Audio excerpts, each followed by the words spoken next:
is up, everyone, and welcome back to the Biblical Hitmen. It's your host, Steven. I got Gary Wayne in the studio again, folks. It's going to be a fun episode. But hey, listen, real quick, get to business. If you want to support the show, you want to support anything I do here, head on over to YouTube. Make sure you hit that subscribe button, like the show, share it with your friends. It's free. You can also head over onto the audio platforms, Apple Podcasts, Spreaker, Spotify, wherever you can consume any of your podcast content. That's where the show is as well. And if you like the guests, you like the experience, you had a good time, be sure to leave a 5-star review and hit that follow button and hit that notification button so you can be aware of episodes. And again, thank you everyone for getting through the ad space. I just appreciate everyone giving their time to the show, and they got to get through that. But Gary, brother, welcome back, man. Well, thank you for inviting me back, and always happy to be here. Always happy to talk about things that your audience might be interested in, and thinking today we may probably do some of those things again today, because we usually do. So your questions are always very well thought about and kind of on the money for questions on people's minds. So looking forward to it. Awesome. Well, thank you, man. Thank you. You also are an author. And so if you could just please just steer people to whatever direction they got to do to support you, and where can they find all your material? So the best way to support me is through purchasing my books. I do some in-person conferences and things like that, but I only receive monies if the conference makes money, which is not often these days. So that's how people can support me, and I don't take donations. So if you like what I say, then, because I do, it's not that you're in it for the money, it's just that you have to have a way of measuring, is your message getting out and is it resonating? Right. So that's one of the matrices I like to use, is how are book sales doing? And so go to my website, Genesis6conspiracy.com, Genesis6, the number 6conspiracy.com. And on that website, there's a generous excerpt of all 98 chapters of book 1 and all 84 chapters of book 2. And there's a contact the author icon on there as well. And I'm still struggling. I'm probably running 3 to 4 months behind now with the volume that's been coming in, but I will continue to work at it and answer as many as I can. So do be patient with me. That's part of what I want to always be able to do, is answer questions and directly to the audience as much as possible. So I like to do, shows where it's live, or people are sending in questions, or hosts that are, coming to the show with questions that their audience wants, because that's who I want to reach. I want to reach their questions and hopefully give them some answers to that. On the website, you can go to the Buy Now page to get a signed copy. And there's 3 buy pages on there. Page 1 is for book 1, and it has discounts for multiple copies. Buy 2 is book 2, and it has discounts for multiple copies. And buy 3 is the bundling page, where you can mix and get the discounts. So starting at 2 is the discount, so it's easy to get to the first discount. And it's not that I'm trying to encourage it to make more money, because I get more buying power. All of the savings that I pass on there, which starts at $5 a book on the first, discount level, which is $10, that's all freight savings, just because I can ship them together. And then the additional discounts where I hit another threshold and pass that savings on. So I'm not there to try and sell more just to make a higher gross margin. It's there because I don't want to make more than what the legitimate resale is designed to make or have me make. So, and if you wanted to link over to, and because it's on the website, I have links over to Amazon.com, Amazon.ca, and BarnesandNoble.com if you wanted to get the printed copy from them. They will have lower prices because I have a publishing contract where I can't go lower than the retail. And if you wanted the digital version, you can link over from the website to Amazon for the Kindle product and for both books, and also to Amazon Audible directly to those pages from the website page as well, on the buy pages and from the front page. So that's the easiest, fastest way to support me, get a hold of me, and or link over to purchase the books in other formats. Right on, man. No, it's definitely. Again, you put so many years into the work that you do, and it's good to get a hard copy. But most of your information nowadays, I would say, is from podcasts. I mean, people are grabbing Yeah, on to you actually sitting behind a camera, a mic, and talking yeah, about these things. And yeah. uh, Oh, and yeah, but again, people will have personal questions and aspects to it. So that's why it's good that I try and keep up on that medium. I used to answer questions on all sorts of social platforms, but the volume is just too high to manage it. So right, right. trying to funnel that. And also, I should now announce that I do have a release date for a joint venture novel that's a fiction, but it's kind of like in the mythopoetic style, if I can use that sort of loosely, because it's based on my research, but it's done in a fiction sort of way. And it's called the Oprimo Conspiracy, AI's Covenant with Babylon. And it's co-written uh, by my publisher, who wanted me to get into sort of the larger kind of market with my type of research, but I told him I'm not a fiction writer, so I don't develop characters and this and that, although Right, you could do gotcha. some really wonderful stuff. So he had an idea that, particularly on the end time, he wanted to do something that was going to connect AI and its impact to the end times. So the subtitle of the Oprimo Conspiracy is called AI's Covenant with Babylon. And so it uses my research in terms of eschatology or prophecy, using as tightly as you can, because there's always a little bit of literary license in fiction writing, as I keep being told on it, which I try and keep out as much as I can.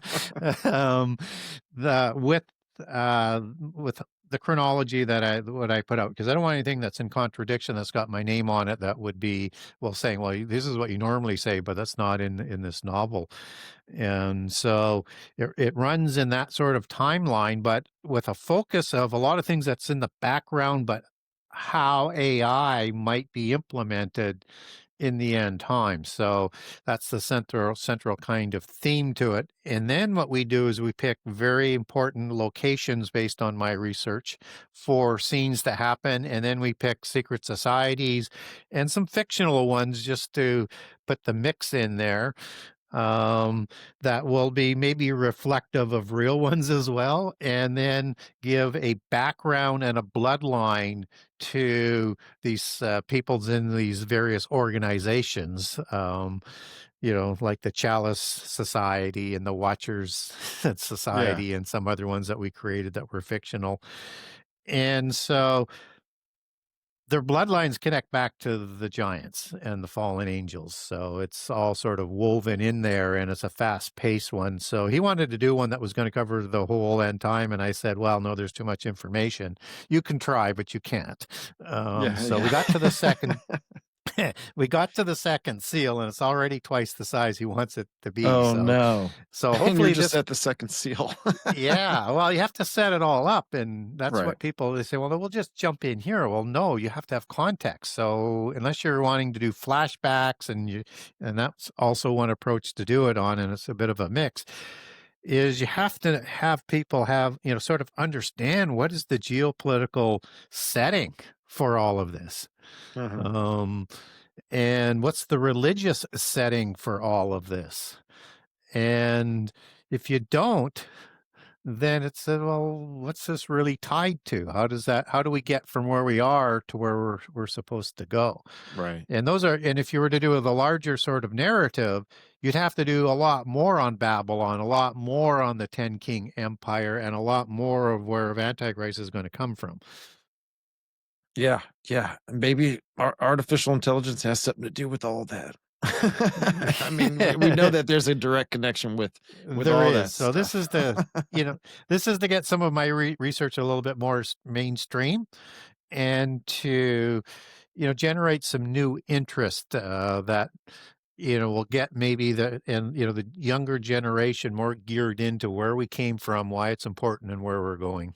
Yeah, yeah. And I think with the future of AI, with quantum computing and Yeah. how what kind of software or hardware is going to be inside of these AI robots.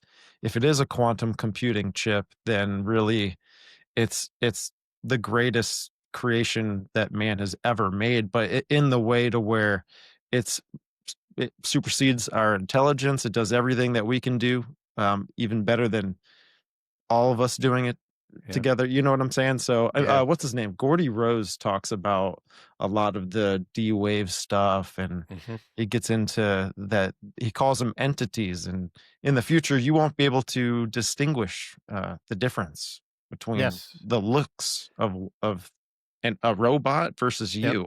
Yeah. Yeah. And these entities may not be artificially created. They just may be,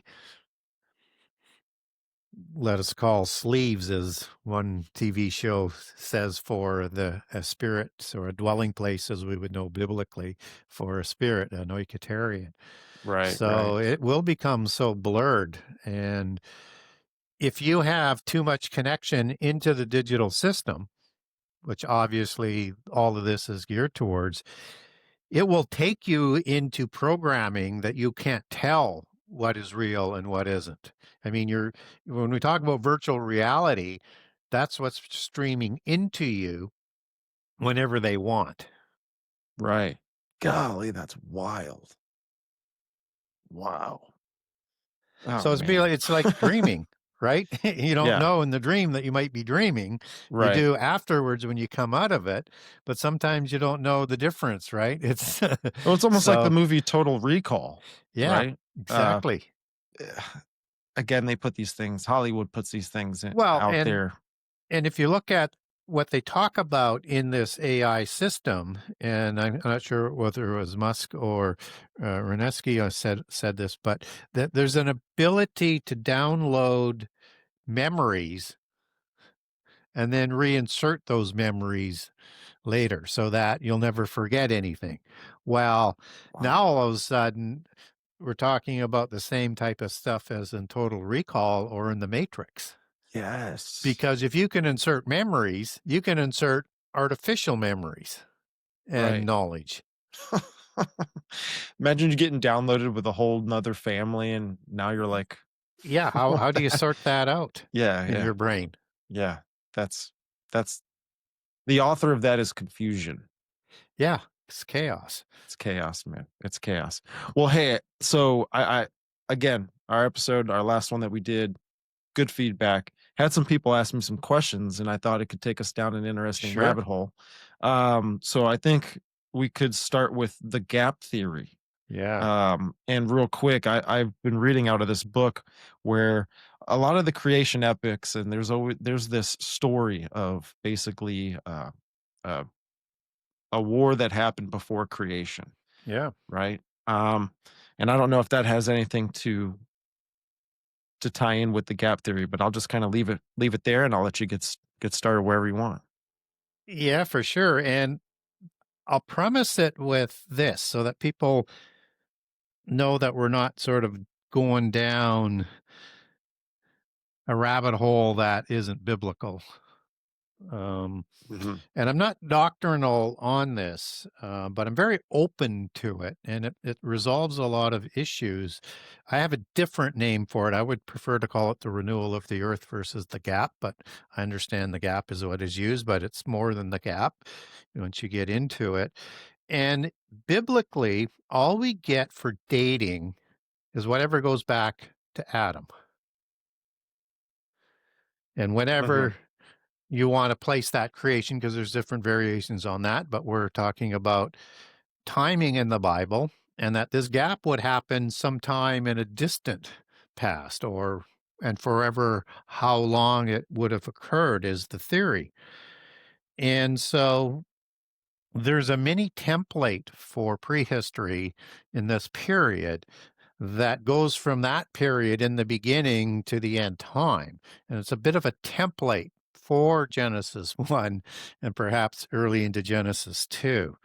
And it comes in the New Testament of all places. And when I talk about templates, and I'm going to be talking more about mini templates and larger templates. There are templates for seeing the larger picture, both from the beginning to the end, and also, in limited sort of events. So what would be one of the templates? One of the templates might be the feasts of God that were given to Israel, which gives them the whole, through celebrating every year, through their major feasts, as major prophetic things to happen, like the Messiah being born or being crucified at Passover, and the Passover lamb is one. So just so that people sort of understand what I talk about when I talk about 2 Peter 3, and it's also kind of like one of these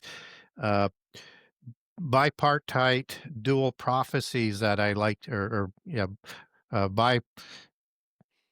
bipartite dual prophecies that I like to talk about, where it has something that's important for the time of the prophet and also for the end time, but gives you something in prehistory that you need to have to understand. And in there you get some very important pieces that in the beginning, which is Genesis 1:1, when the earth was in the water, that was out of the water perished, and also the fire that's associated in that passage with in the beginning is reserved for the end time. So it's just cryptic, because people will say, well, in the water, out of the water, that's the flood, but the earth didn't perish in the flood. Things on the land did, but not the sea or anywhere else. So what's that referring to? In the beginning, what it's referring to, it tells you that. It's not the exact same words as in Hebrew, because there's two different languages, Greek and Hebrew there, but it's translated the same way, and each of the words used for in the beginning are identical to the Hebrew. So something mysterious in the beginning, and we'll resolve that riddle of the earth that was in the water, that was out of the water, through this, which is sort of important to understand. So when we look at Genesis 1:1 to 2, and we see that in Genesis 1, the whole heavens and earth are created. Now in Isaiah 45, there's an interesting passage that God creates everything to be lived in. And he doesn't create anything in vain, quote unquote, out of the KJV. And that vain goes back to the Hebrew word tuhu, which means doesn't create anything in a ruin, in a chaos, anything that's been destroyed. He creates it whole, just as 1:1 talks about. It would be vanity to create something where it can't be lived in, which is why the translators chose that word for tuhu there. And it's important to remember that word tuhu and another word that we'll introduce. So, but before we do that, now let's go to Genesis 1:2. And it says in the standard translation, the earth was void and formless. And so that word was is the Hebrew word haya. And it can mean was, it can mean is, and it can mean became. So you have to pick the right translation there, because the details that follow should be consistent with the verb and the tense that is being used there. And Haya is the root word for Jehovah or Yahweh, the great I am, and as it comes out in the book of Exodus. And so this is important to understand that, and that you could translate it without adding anything else in other than what I talked about in Isaiah 45, that he created everything sort of whole. And as what Genesis 1:1 talks about, to say, is that the right translation? So the other details will sort of help on that. So if I've got the order right on the passage, it's the earth was void and without form. So void is the Hebrew word tuhu. Now, the understanding of ruins is basically, to be ruined, something has to have happened to it. So now that should associate with what the verb is. and what another passage in the Bible says. And so something would have caused the world to become a ruin. And the second word for without form is bohu, meaning essentially the same thing. Mm-hmm. And again, an action that has happened to cause the world in the renewal and the gap in the renewal of the earth theory. So now we have a New Testament passage, and we have an Old Testament passage from Isaiah that are kind of, what the heck are they talking about there?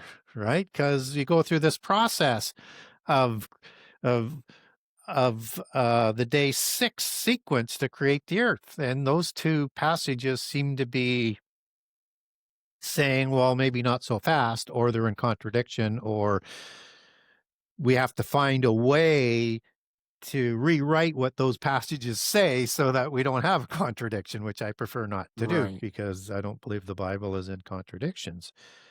So now if we go to further on in 1:2, we see the Ruach of the Elohim, the Spirit of God, hovering over the darkness, which is the chaos in polytheism. But again, God doesn't create anything in chaos. He merely speaks through the word, who shows up as the light as he defines himself in Genesis 1:3, and the one who is there as well when God said, Hebrew Amar, Elohim Amar, he is the word, which now matches up with John 1:8 and Colossians 1 as the one who created all things. And he is the light that the darkness did not recognize. So we have the three that are there, and that we are formally introduced to Jehovah of the Elohim, who is the word of God when God speaks, and the light in Genesis 1:3 in 2:4 with the Eden account. And again, understanding that this is the one the darkness doesn't recognize, which is mysterious in itself. Mm-hmm. And so that's because as you look at maybe in this understanding that there might have been a destruction between Genesis 1:1 and 2, is the fallen angels are the ones in the darkness, Right. right? After their rebellion, how you might interpret that. But again, you need more context to go from there to that.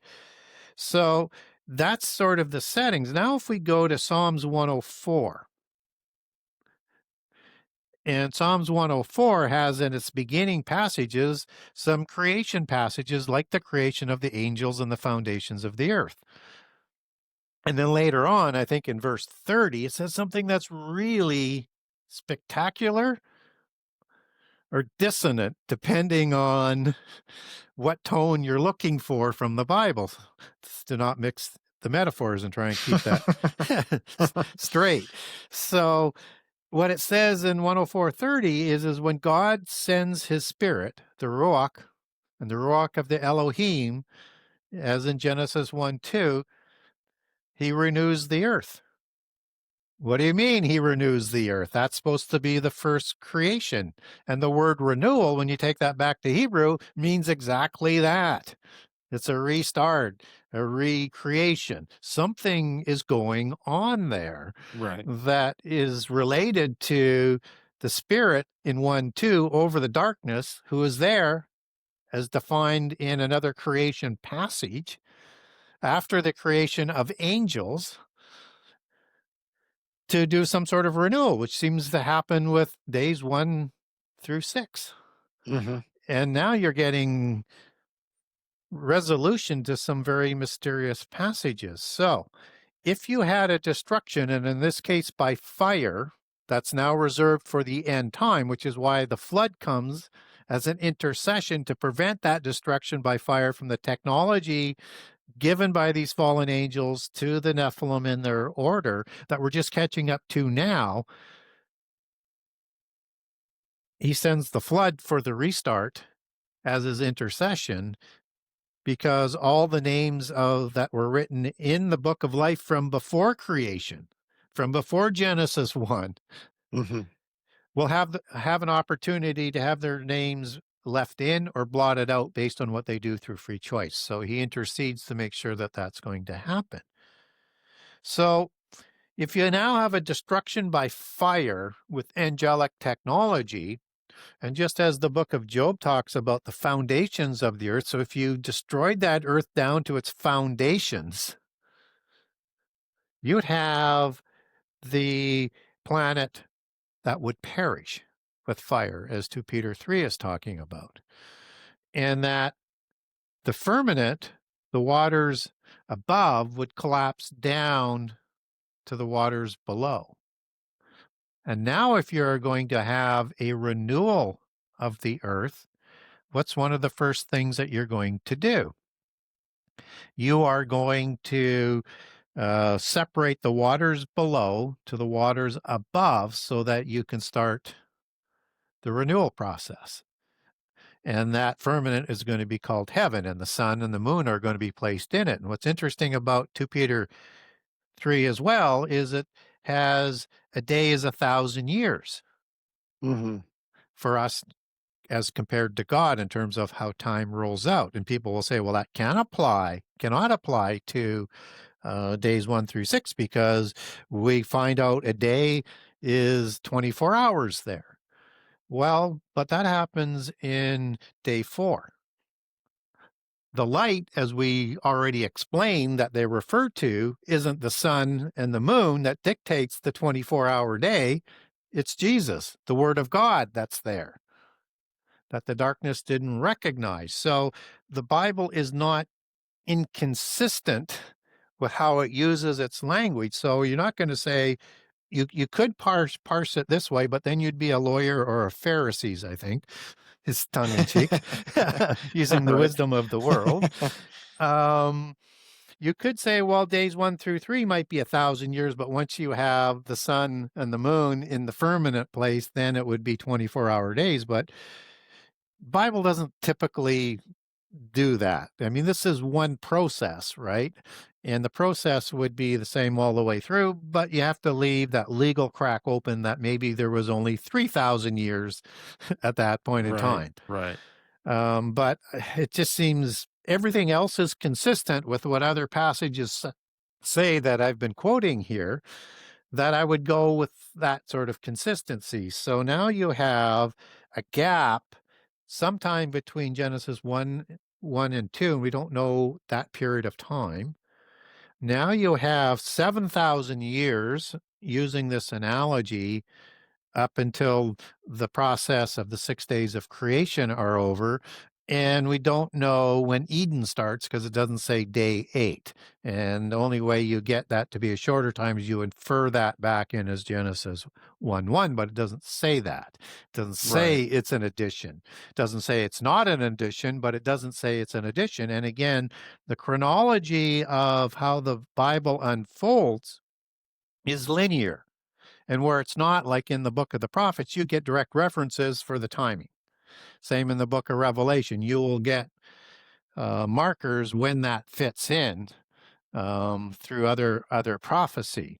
So that's linear as well. You just have to understand the template there and the templates you use along with that, because that's one of the templates, the book of Revelation, and there's other templates as well. Like Matthew 24 is a template. For the fig tree generation. Daniel 9 is a template for after Babylon and the 70 weeks, with 1 week yet to be fulfilled. They're there to give you a higher level view of what's going to happen, to put all the smaller details into, and with typology and words that allow you to connect it in. So that's what is kind of what's missing to a certain degree in Genesis 2 to Genesis 1. But we're talking about the renewal of the earth theory. And because of Psalms 104, I look at it as a renewal. So now if we look at what's going on here, you have some interesting things that are going to happen. If it's 1,000 years for a day, and you have the beasts of the field that are created before male and female in multiple, and seemingly in great numbers, and as nomads, then The beast of the field, one of those is the Nahash serpent in Eden. And the Nahash serpent in Eden is rooted in another word, Nahash, which means essentially a polytheist priest or priestess, as a necromancer, as a sorcerer, and words like that, which means they're already a follower of the fallen angels. Right. And so they would have corrupted the world 1,000 years before male and female are created, let alone when you get into another dissonant kind of passage and thought process that Adam may not be part of what's created in day 6. But that, again, I want to continue where I am. But what it suggests that there is sin going on before Eden. But it's I'm trying to look for the word that's it's not been enforced. And in Romans 5, I'm trying to look, starts with the RE, not reputed. It'll come to me later, or we can look it up. But it's important to understand is that where there's no law, there's no sin that's enforced. Doesn't mean bad things aren't going on. There's just no law for the physical world. But it becomes one law with don't eat from the tree of the food of good and evil, or the fruit of good and evil. That's the only law that he had to follow. And after Eve was deceived and then Adam were deceived and they ate of it, that's the law, and that's how sin enters the world then. But before, even though there's sin, it's not enforced because there's no law. But that now says, well, the rebellion's pushed back further to what standard doctrine would say, and now maybe even a little bit further. And it also starts to account for some of the things that we see coming out of archaeology and other findings, that there are things going on before 4000 BC. Because now you have the 1,000 years. You've got many thousands of years there to take that back to 10,000 BC and maybe even a little bit longer, depending on how you want to understand how long after day 7 is the Eden account, if they're different. But when did now the fallen angels rebel? And is this part of what's going on there with the people of day 6, and by extension the Nahash, who's going to deceive Adam and Eve, who is this unexplained being that's walking, talking, and intelligent, except that we're told he's a beast of the field, so we have to take him back to day 6. Right. But before Adam and Eve. And that's the only mention we get of that sort of being. But when did the rebellion take place? And has this got anything to do with another interesting passage in Ecclesiastes 1? And that you have this passage that says, nothing is new under the sun, what was will be again. And the understanding of this wisdom only brings grief and sorrow, to paraphrase the whole passage. So is that the first rebellion, or is that fallen angels doing something again, and then something again in Eden, then something again in Genesis 6? Because that's going to be an apocalypse by water to prevent an apocalypse by fire, which happens in Genesis 1:1-2, based on 2 Peter, as in the beginning. So after creation, but sometime after the beginning. And so when we look at another interesting passage in Jeremiah 4, and again, this is one of those dual prophecies, these bipartite prophecies that have some interesting things about prehistory. Obviously, for the time of Nebuchadnezzar and Jeremiah and the Babylon incursion, but passages where the earth is absolutely barren and void and formless from the destruction. Well, there's destruction with Nebuchadnezzar, but not to that degree. But that sounds like we need to have an understanding from prehistory of this destruction by fire that will be applied to the end time. Mm-hmm. And so when we start to piece some of this in and we understand, as I mentioned earlier, that angels have this advanced technology that can destroy the world by fire. They may have had their rebellion, which is better placed between Genesis 1:1 and 2 for that destruction and that rebellion, and that we get hints of that destruction layered throughout the Bible. And we get other accounts described in like the Vedas, where you have these planet destroying weapons of the gods. There is a powerful war going on between the gods that seems to be in their tradition, not from what seculars would say about it, that would go way beyond 4000 BC and back into history. Right. So that's where the gap theory and renewal of the earth sort of comes from. And we can get there biblically. And this one I'm not doctrinal on, but it does seem to be a better fit where the rebellion might have originated and everything else is nothing new under the sun as we move forward.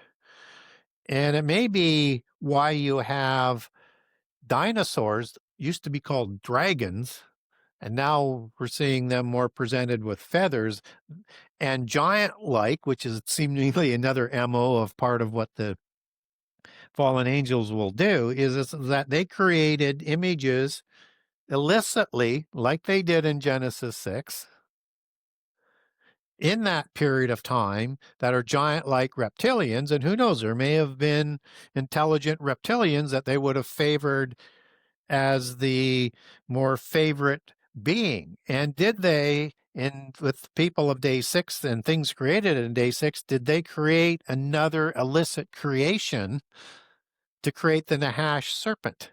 Is that part of what they did? Because that's got the serpentine dragon image as well, just as most of the giants that were originally created were from seraphim, which had a serpent dragon face. Hmm. So now the imagery start to connect in terms of the crimes and this sort of out of place artifacts of dinosaurs. Are they just from before the flood, or are they from more distant? And did the fallen angels recreate some type of giant reptilian dinosaur-like beings before the flood in a second creation of those as well, of what they had done between Genesis 1:1 and 2? And I know I'm speculating here, but we get some datings of dinosaurs that would be more flood-like, and then ones that are, more ancient. But it would be part of that MO of what they do. They continually to repeat what they did in their original rebellion, wherever you want to place it. I would suggest there's a good case it's a lot older than what we think from standard doctrine, and they're continuing to do that. We're going to see signs of that again with DNA manipulation and chimera creatures Right. in the end time, which would be that perfection that's being offered in that mini template of, it's not a long verse, but in 2 Peter 3, from the beginning to the fire and destruction of the end time. And it's giving us important prehistory information. Yeah. Yeah. So with the day 6 creation, I know you met, well, in your book, you mentioned the blackheads, but this has a connection with ancient Sumerian Yeah. culture or whatever. But could you break that down for us? Yeah. So what I did in book 1 is I didn't give a lot of the biblical basis for this, and I wanted it to be more of a polytheist statement of what they believe, but that we shouldn't dismiss that as a testimony. And I wouldn't have done that if I didn't have the biblical research for that. And so typically we understand that, the people of Adam and Eve, after they're ostracized out of Eden, they're going to be living close to Eden, which is between the Nile and the Euphrates, according to the descriptions in Genesis 2, and likely Mount Hermon to the Red Sea. And when Cain leaves, he goes east of the Euphrates River, east of Eden, to the land of Nod. So when we look at what's going on with the Adam and Eve account, it is very important to get into the details here, because we base all of our so-called understanding of this time period from Adam as being the one in day 6. Now, I always go back to my premise that the Bible doesn't contradict itself. Mm-hmm. And I may not answer because it's a show in itself, just like the gap theory is, or the renewal of the earth, as I like to call it. It's a show in itself. There's so much information on it. So you can't get to all of the counter arguments, but saying, well, what about this and what about that? I can answer those, and I do if people want to get my documentation on this. But I'll cover as much as I can without getting too deep into the minutiae. So how do we know that Adam and Eve are what's talked about in day 6? And we don't know that. I mean, we don't have perfection here if they're the same. We have a contradiction of what's going on, contradiction of details. So a couple of the details are like, as I mentioned, you have male and female being created at the same time. Mm-hmm. Adam is created first, Eve sometime later. We're not told how long. So that should not be the same, but some people will say it should be the same, but it's not. But some people will say, well, it's just additional information. I get that. But in day 6, they're told to be nomads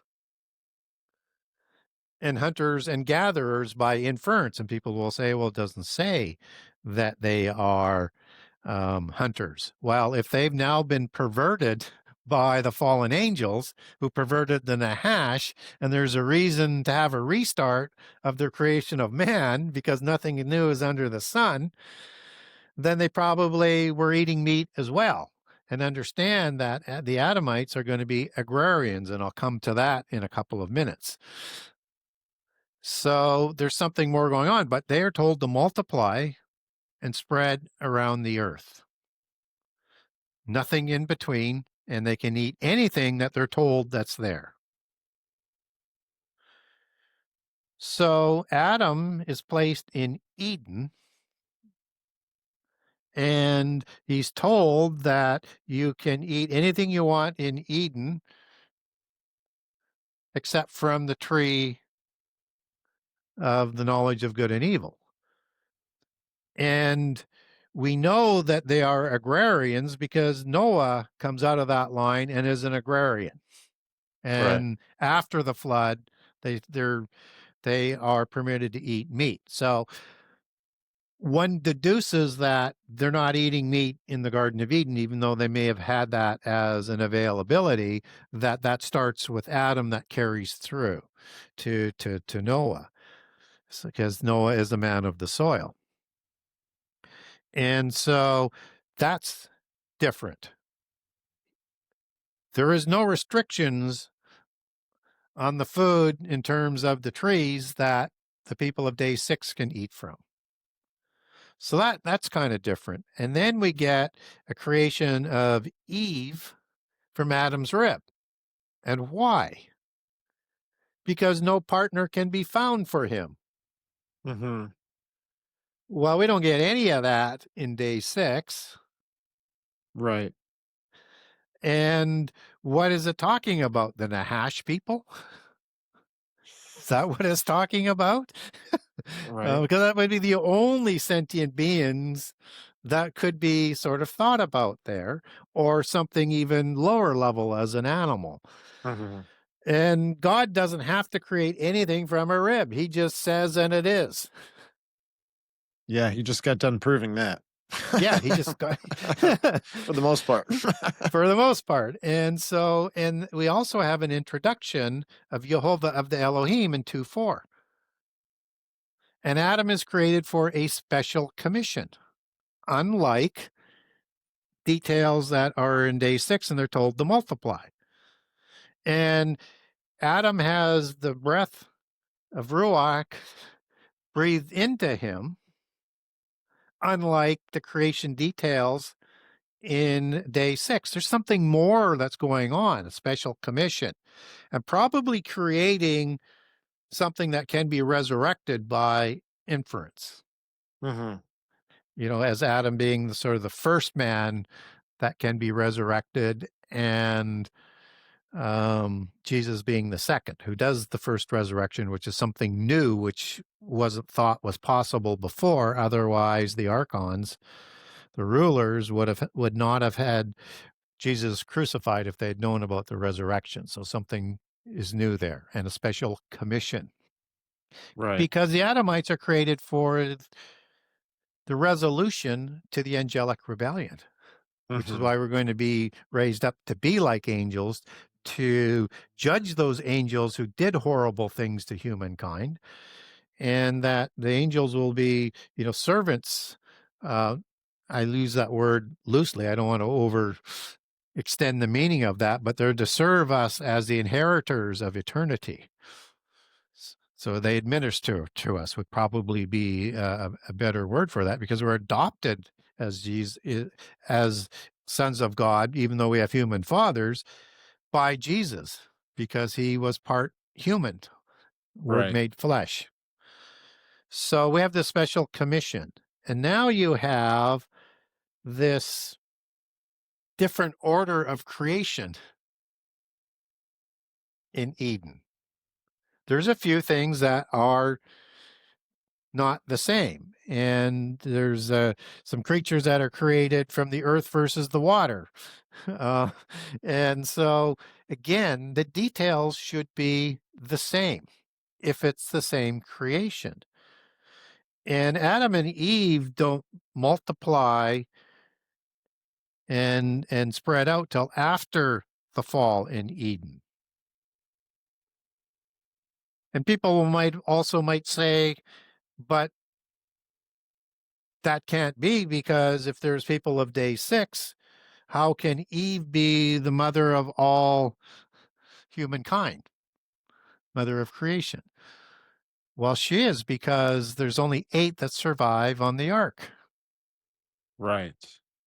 And that is a direct descendant from Eve. Now, we need to account for how races show up. Some people might say in the genes, okay. I would say through the genes of wives who might have different races that were still pure of spirit and a physical body, as Noah was to do the restart. So I think through the wives is probably how we get the 4 different races. And I'm not saying Adam isn't part of the same species, because the word is the same, kind of. There are different words for Adam, as in a nominative, and Adam as generic for the species, but they're related. So I think that's suggesting that Adam is related. So we have no idea how long after Eden, or after day 7, when Eden happens. And if there's a need for these creation restarts, why? Because nothing is new under the sun. All the people of day 6, by inference, like all the people of the world, except for the 8 on the ark, were corrupted and worshiping the fallen angels, Right. just as the Nahash was. So now we have, maybe that's the start that we should look at for the Adamites, but we have all of this other history. And so when Adam and Eve leave, and then they have Cain and Abel, and Cain gets ostracized, you have Cain moving east of Eden to Nod, a city that's named, and people will rationalize and say, well, writers named that afterwards as that was the place. We're not told that or when that happens, but that's fine. But it's a city. Mm-hmm. And they say, well, it became a city later. Well, then why was it named Nod if it was just where he set Right. up tents? Then why don't we get that detail? But fine, he went to Nod, but seemingly a city. A city implies people. And a city implies that you're going to have walls for protection. That's why you have cities. And that Cain meets his wife there. Well, where does she come from? What we're told is Seth is born after Adam is 130 years old. And then sometime later, sons and wives are born.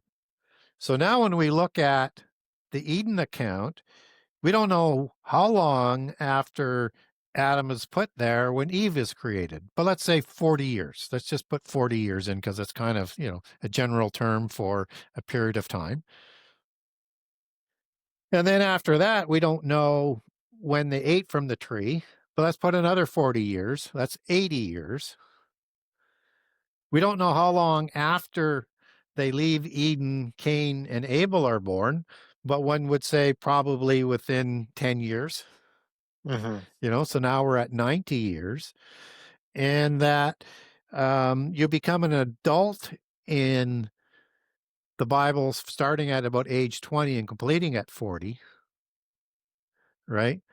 So, but Cain is already gone by inference when Adam is 130. So sometime before that, all of this sort of takes place. Right. And then you have Seth that's born, and then sometime later. So as we start to look at the timelines here, and if they were coming of age at 20 and doing their first offerings, offering their first fruits from the feasts that we see entrenched with it in the time of Israel, then something else is being told to us here as well, is that the offerings that Abel is offering is accepted, where the offerings Cain isn't, because what Abel offers is actually the first fruits. And what Cain is just making an offering from what he raised. And it's not the first. And that's why it's not accepted. So again, we get that time frame that sort of kind of fits in. That also introduces this idea that and that there's no way there could be a daughter within that time frame born that Cain would meet immediately. Because it doesn't say there was X amount of years. It doesn't say how long, but the story seems to say he went to Nod, found his wife, and had Enoch that he named, and named the city after Enoch, Hanok. And so it seems to happen fairly short order in terms of how it lays out. Now, within Eden, you have these 4 rivers and this massive garden. This is a plantation of an extraordinary size from the Nile to the Euphrates. Not only are they raising domesticated animals that they're not eating, by inference as being agrarians, they are growing great orchards. As you take all of these words back to Hebrew, they're where it says grasses, they are raising grain.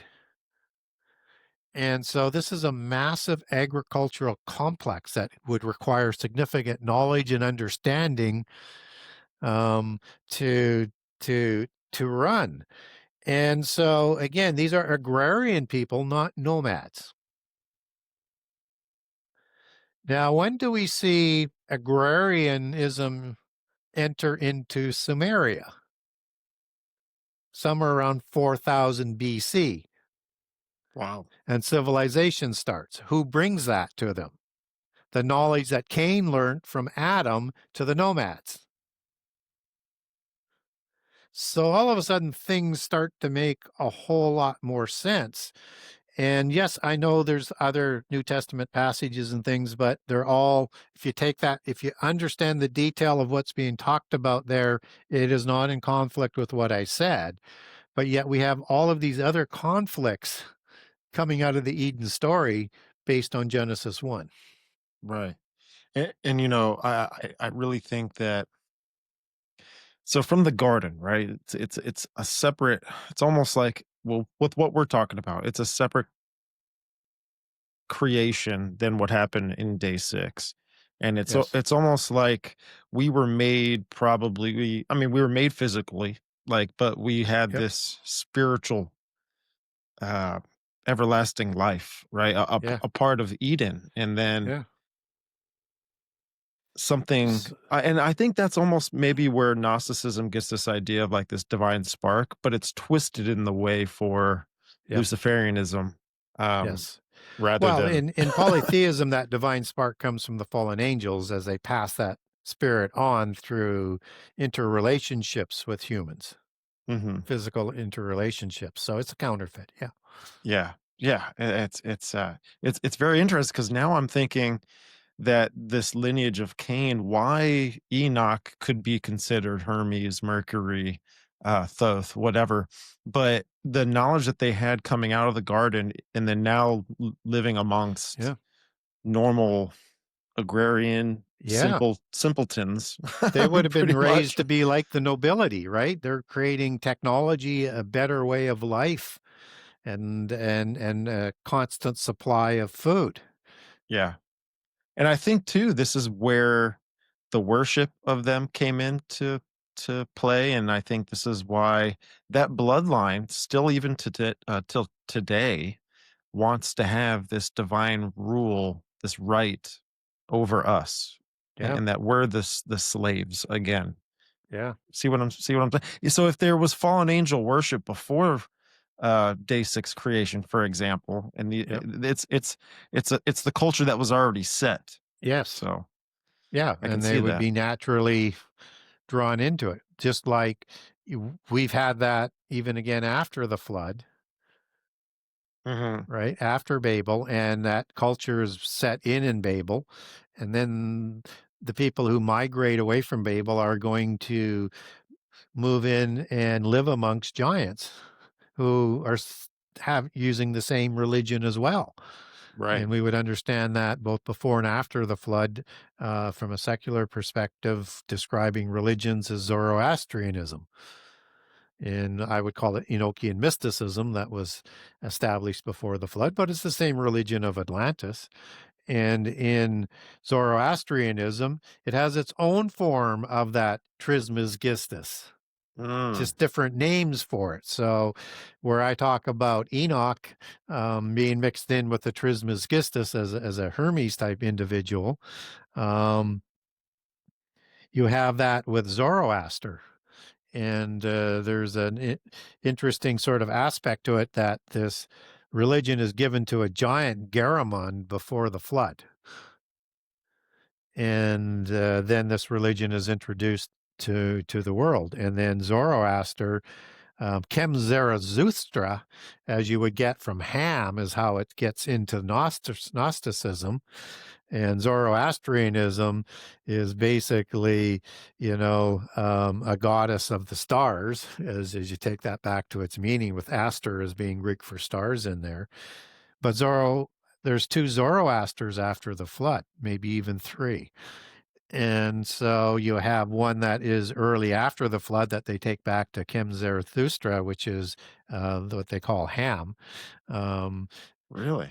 yes, and well, if you look at Ham as it's spelled in Hebrew, is Cham, Okay. and that can be pronounced in Hebrew as either a K or an H. Oh, So when you get the word wisdom applied, it's hamaka, Cha, and when you have, just to give two examples, when you have Nimrod becoming a Gibberim, that's Kal-El, Chal. So two A's. So it's kind of confusing. You have to sort of, when I'm going through Hebrew words, sometimes I might pause because I'm looking at the spelling to see how, in my mind, how it's right. going to be pronounced because it's not natural, right?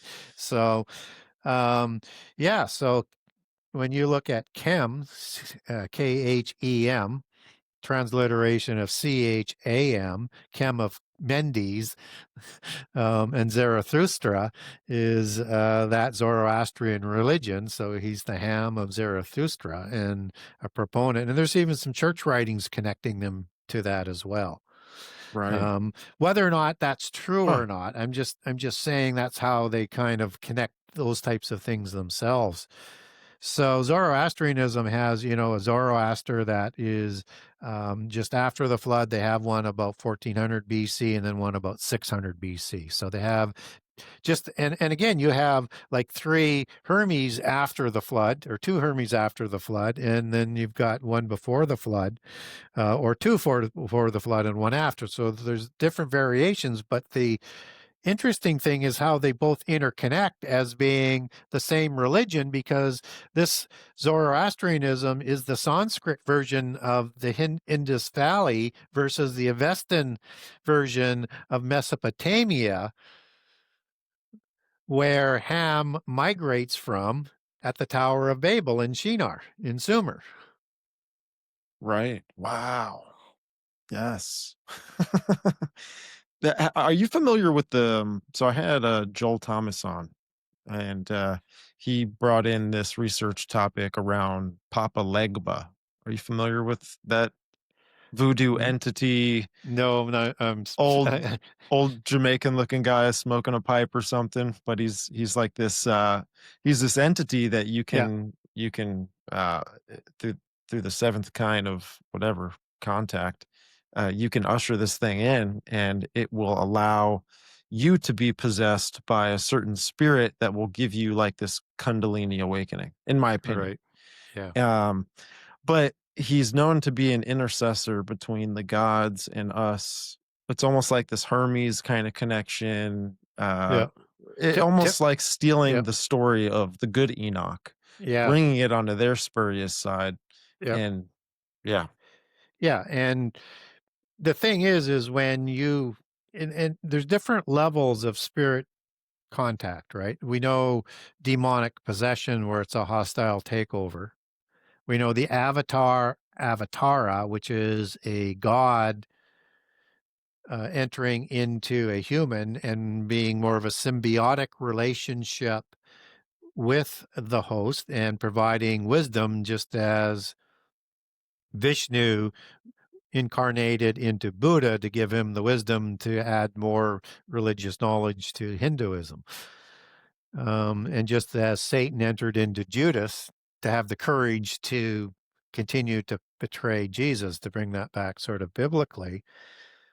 But in the occult, they believe you have the ability through rituals and words to harness a demonic spirit to add its wisdom, that the shamans and the court jesters would do. And you would have to be a high level adept to be able to do that. And they would provide knowledge. And these are typically trickster spirits that would provide that kind of knowledge. And there's 2 kinds of trickster spirits. There's trickster gods like Loki, and there's trickster demonic spirits. And we see trickster spirits in another level with elementals, and particularly with the mischievous ones like leprechauns. Those would be another lower level type of trickster spirit. What's not clear is who is in control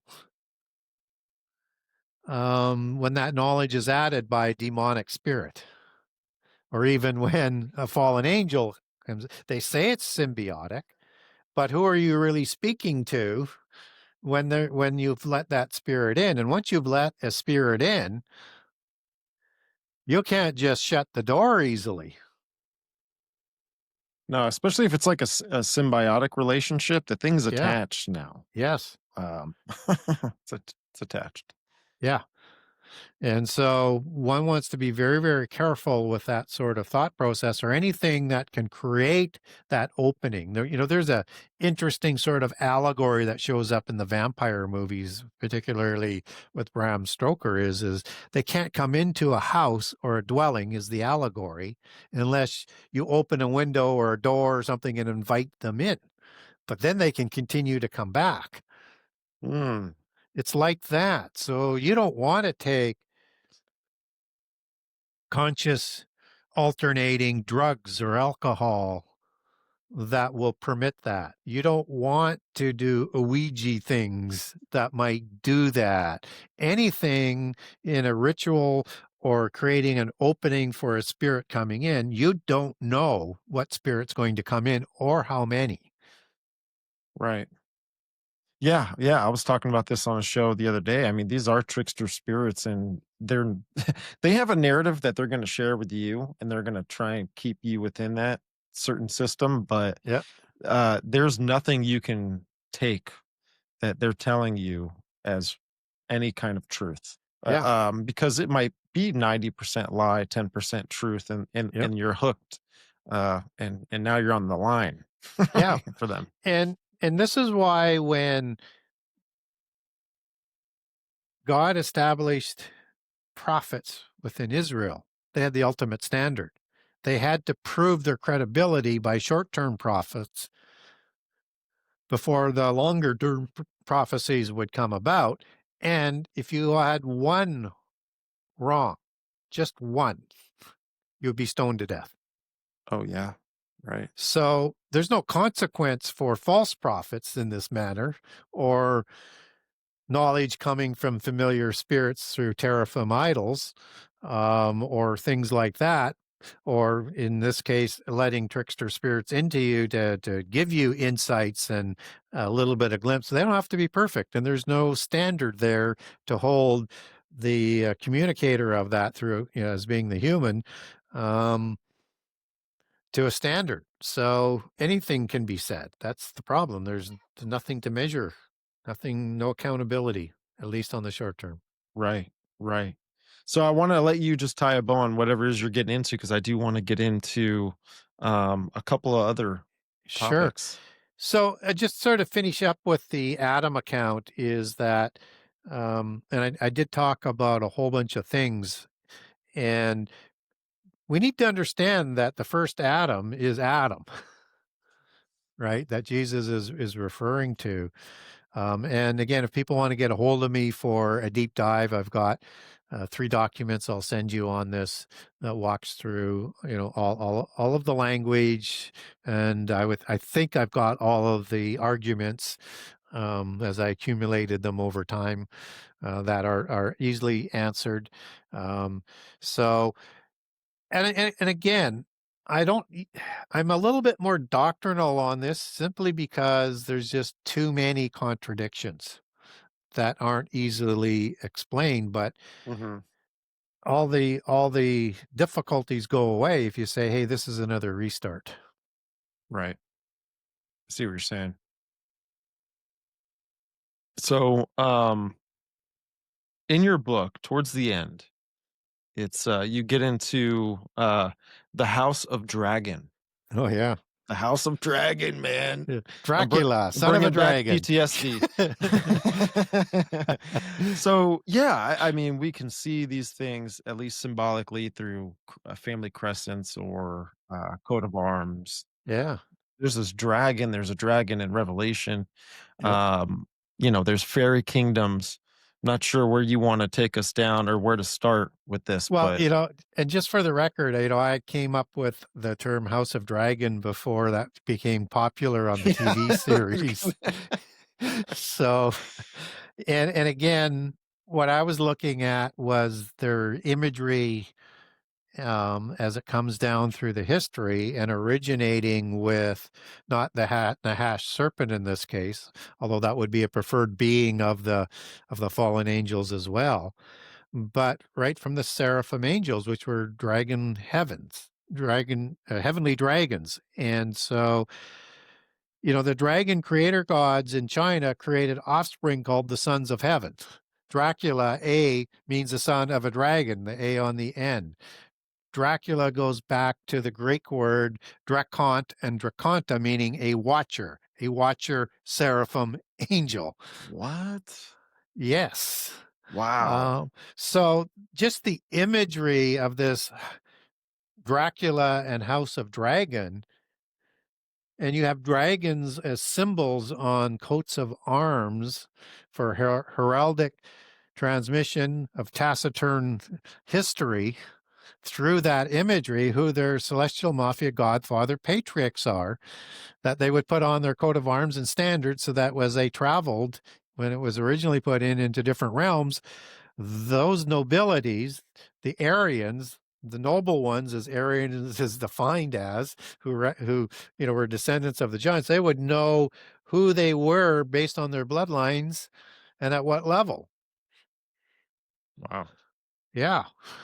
And they do that all in plain sight, and we don't know. So House of Dragon, that is telling you they have some sort of association back to seraphim angels. And of course, Satan is also called the dragon as well, but we don't have biblical passages to suggest that he actually created offspring. There's a strong Christian component that says that they did, but that's a different rabbit hole I won't go down right now, because that's a show on itself too. But it is standard doctrine in polytheism, which is another red flag, that Satan did have offspring. But that's their version. So, but Ordo Draconis is this House of Dragon as it shows up in the say about 1400, and a response to having thrones not loyal to their religion on the thrones of Europe, and they want to push back. And so Vlad the Impaler is part of this organization that he comes in through the father first, about 40 years after the creation of Ordo Draconis. And this is also known as the Sarkani Rond. So the House of Dragon is, and there's many houses of dragons around the world, from China to India, and most notably what they use for a crest in Wales, where the Tuatha De Danann, Scythian giants, red-haired and blonde-haired ones, would have migrated to and did, and that's the red dragon. And then there's different colors of dragons as well, as they sort of distinguish some of those lines, which gets a little bit complicated, but it's that dragon bloodline. And so this is understood in occult circles as the matriarchal bloodline, not the matriarchal, I'm sorry, the patriarchal bloodline of the male side. And so typically you're going to have a seraphim, and the double imagery would be a raven. What's interesting about that has two watchers involved. Seraphim angel for dragon, a bird for one of the faces of a cherubim. So you have on a cherubim, you have a bull, you have a bird's face, as in an eagle or a raven, and you have a human's face, and you have a lion's face. So they have two watchers that produce most of the giants. So you might have dark-haired giants coming from the cherubim, red-haired and blonde-haired ones from the seraphim. You would have lion men from the cherubim. You would have the Zibaba of the Kishamaya, which is described as owl-faced giants. And the house of Kamazach, which means the house of the bat, that if you Google Kamazach, you get this Batman image for a superhero. Oh, wow.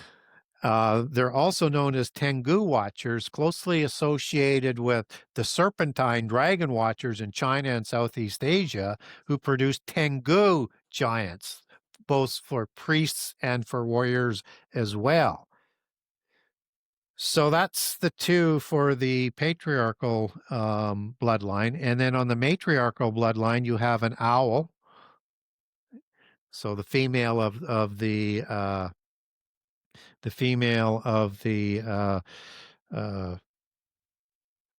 cherubim, as with the raven, and as a Zibalba. And then you have fairy, as in the Tuatha De Danann. And this would be again, understood more in the fairy allegory of the red hair and the blonde hair with the fair-haired bloodline. And the fair folk that the Tuatha De Danann were accounted for. I think this might be the first time I've ever taken the time to explain the two allegories to the two watchers and how we put this together. So typically for the matriarchal, then, like Lilith is an owl, right? Mm-hmm. Okay, as part of that matriarchal bloodline. But also when we look at as a good way of understanding this is the Grail bloodlines in literature, where you have King Arthur and Guinevere. Guinevere is a fairy queen, Tuatha De Danann, fairy queen. Oh, And wow. a spirit being, as in you take that as Finn and Vin, it goes back to basically a spirit being like a banshee, but of a specific high level. And when you look at the husband, Arthur, he is son of who? Uther Pendragon, chief dragon, and he's a Pendragon as well. So now you have from the Tuatha De Danann, the blonde-haired and red-haired, pale-skinned, blue-eyed, hazel-eyed Shea people, Sidhe, and you want to ever get a better image of post-Diluvian Shea people or seed people, it's pronounced 1,000 different ways. Google the painting Riders of the Shea or Riders of the Seed, Sidhe, and you're going to see the noble elf in Lord of the Rings. What? These are Tuatha De Danann. So what do you look up again? I gotta look this up. Riders of the Shea, Sidhe, Riders of the Seed, the Shed, Shadim, all words differently transliterated. Shed is a spirit in the Old Testament. And so you have that as the imagery, as divine representatives of the God with divine lineage to have the divine right to rule. And the allegory that's being introduced with Arthur and the Camelot story is the new Atlantis. And you have these Atlantean wizards like Merlin show up. And then you have these portals like the women of the lake. These are guarding fairy portals, right? Wow. Once you understand the language they talk in their allegories, you can. Did you get that picture of the Riders of the Shea up? I had, there was some sort of painting. I don't know. So they're riding these white horses, and they'll have this cap on the horse with this unicorn look. And also understand a unicorn is an allegory for not just the horse that the giants rode on into battle, but was also an angelic watcher and an allegory for the cherubim, who through the third eye or the horn provided a specific level of important knowledge through that. And just as you have Antichrist as this little horn that rises up amongst the 10 kings. So just the imagery as you walk through all of this as it comes downstream, and why unicorn shows up in the King James Version Bible as the unicorn dynasty. Wow, how all that connected. Yeah. All of that. That's wild. So so when we talk about the House of Dragon, understand is talking about specific bloodlines that go back to a specific gens and giant from a specific celestial watcher or celestial mafia godfather, as I like to call him. Right. Wow. Now, does the Leviathan get tossed into this? Rahab, this whole kind of... A lot of theories on that for sure. But what's interesting about Leviathan, it is a dragon-like creature and a serpent-like creature. And it has something to do with creation. And that not just in the Bible where God destroys the female. This is a story that's told all over the world, whether or not in all cultures and religions around the world. So, you have a version in the Norse version, you have a version in the Indian version, and that would be Indra slaying Virta, the female dragon. You have, like Baal and Marduk, and ones through the Middle East that are going to slay Tiamat, Lotan, Yam, all different names for the same female dragon. There's a version in the Popol Vuh. It is a worldwide story that is telling the same story, one through a monotheist lens, one through a polytheist lens. Right. So Ra destroying Apophis in the Egyptian one. You could go on and on and on. And so, And this ties into what kind of what we started talking about at the beginning of the show, right? it does, and that this was done in the time of creation. So which creation? Right. But there is the heavens and then the earth. yeah, So and I don't know what your take is on it, if this is all this came into existence at once, or if it is chronological, like how it says. yeah, I think it's chronological for the most part. Yeah. And so, who is this female Leviathan, and why did it have to be killed lest it would destroy all creation? Right. Right? That's the reason. And it's a multi-headed Hydra type of Leviathan, which turns out to be the same imagery for the beast empires, Right. and particularly as it's shown in Revelation 13.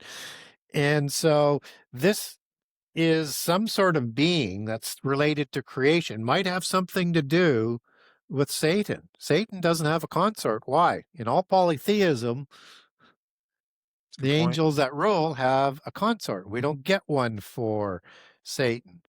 But what we do get is that in the end time, in Isaiah 27, the male Leviathan is going to be killed. Now, we don't generally understand immortal beings as being killed. Now, could it be referring to the beast empires? Sure, it could be. But that's not how the other imagery would talk about this Leviathan type creature. What does happen is that Satan goes to the pit prison for 1,000 years, which is like death. How do we know that? Because all of the fallen angels who had different names and different cultures as the parent gods before the flood were said to be killed in their recounting of history, of free history, but they were killed by the offspring gods who took over. But yet, what we do know is they went to the pit prison. So it's like being dead, right? Right. And in preparation to go to the lake of fire in the end time at the, after Armageddon. And so the offspring gods are said to be killed as well after the flood, and they all disappear at some point in time. Well, again, you don't kill them. They did the same crimes as the parents. They're likely in the pit prison. So was the female Leviathan killed or put into the pit prison? And in Gnosticism, you have Sophia as the chief goddess that creates the 12 archons. And 12 is kind of a standard in polytheism for parent gods, and for the most part, not in every case, but generally speaking. And that she does this through this nebulous life force that is male. So Sophia is the goddess of wisdom. But what's interesting is that in Gnosticism at the highest levels and in secret societies at the highest level, it's the female goddess that is superior to the male god as the patriarch. And so one would think that one was taken out because of a larger danger. And that the imagery of the mother goddess is likely to come back as the original religion in the end time, just as it was represented through the parent gods with their hierarchy, with Kronos and Gaia, for example, or El in the Canaanite pantheon and Ashtaroth, on and on and on. And then after the flood, represented, starting with the Canaanite pantheon, Baal and Anat. Osiris and his consort. I won't say the name. Right. And and on and on and on, like Zeus and his consort. So this is a standard that they were both as male and female, an allegory for the top two gods, one god, one goddess. So we get this through Freemasonry that they're allegories. They have part of the traits, but not all of those two, which are spread out through the pantheon as various responsibilities. So one deduces the pantheon may get formed after the female is removed somehow, some way. And in this case, I'm suggesting perhaps as the female Leviathan, who may be Rahab, may be the name. Oh, that's an interesting point. Just a Yeah. thought. Just a thought. Right. And so in the secret societies, I'm going to use Freemasonry as they understand this, is their trinity is Osiris, his consort, and Horus. Uh-huh. I don't want to say the consort because that's a terrorist organization. Right. Right. Okay. And I'm not talking about that. And that they are allegories for Satan. As Osiris is an allegory for Satan, is what they specifically say. So the consort would be an allegory for who? Satan's consort.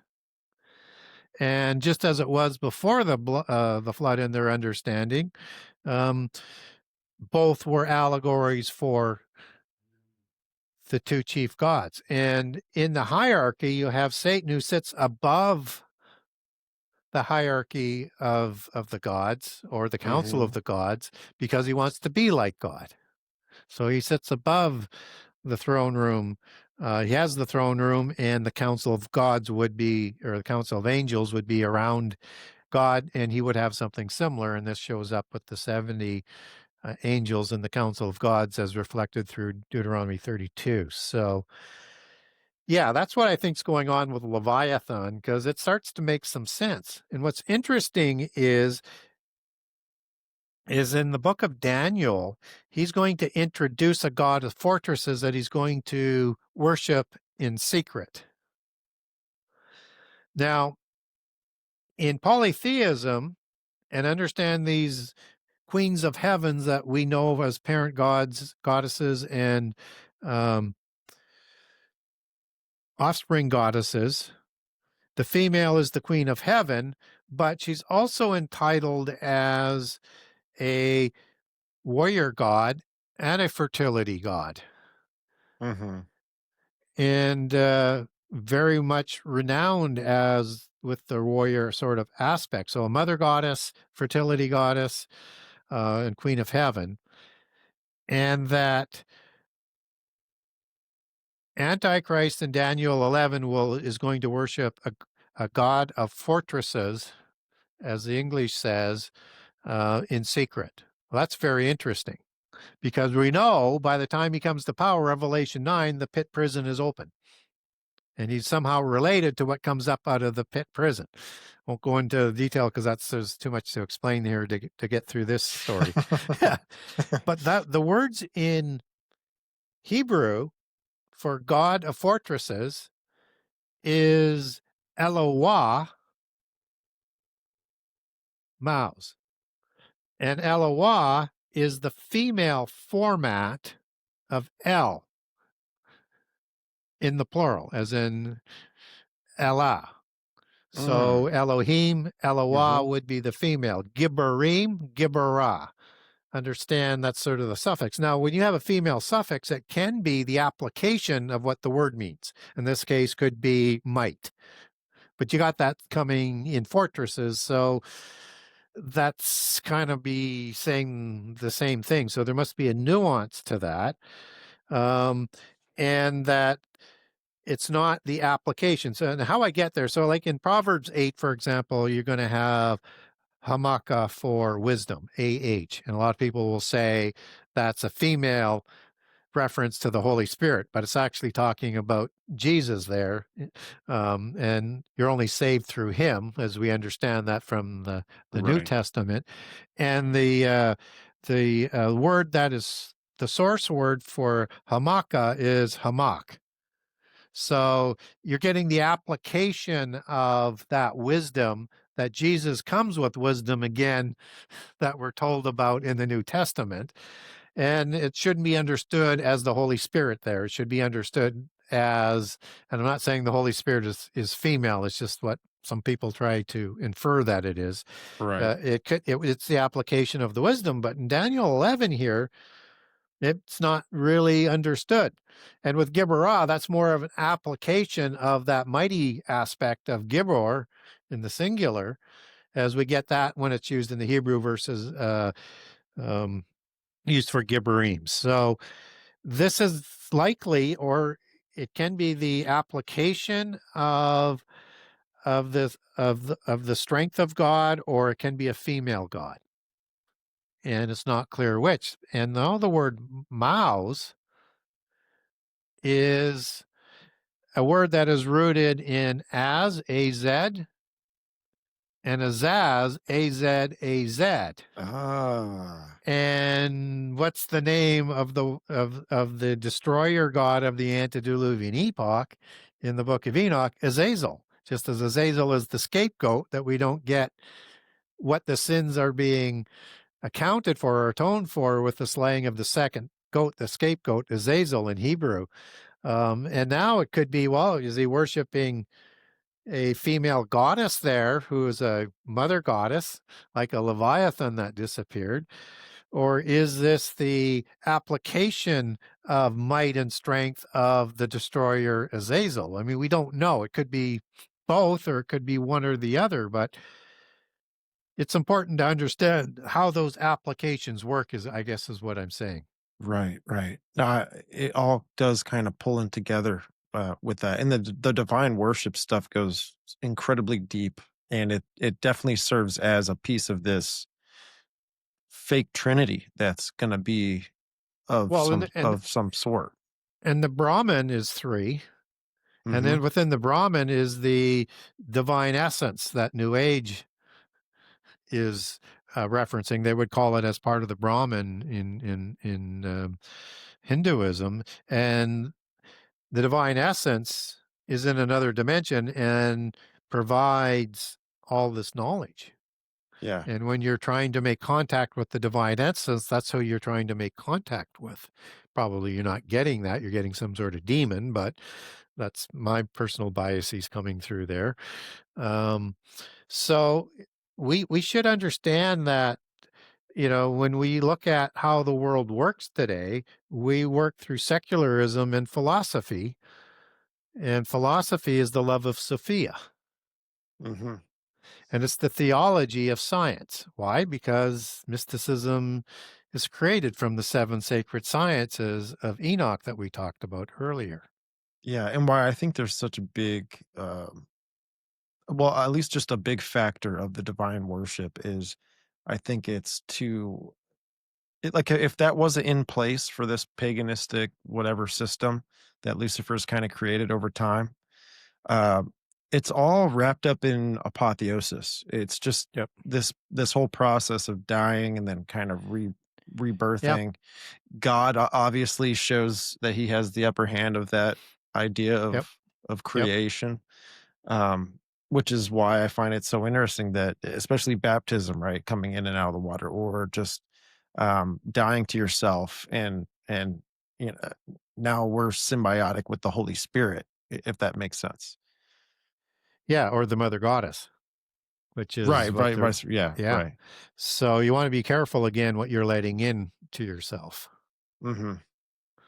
But polytheism encourages people to do that. So it gets very confusing, and will become very confusing as we see the power of the fallen angels come full bear in the last 7 years.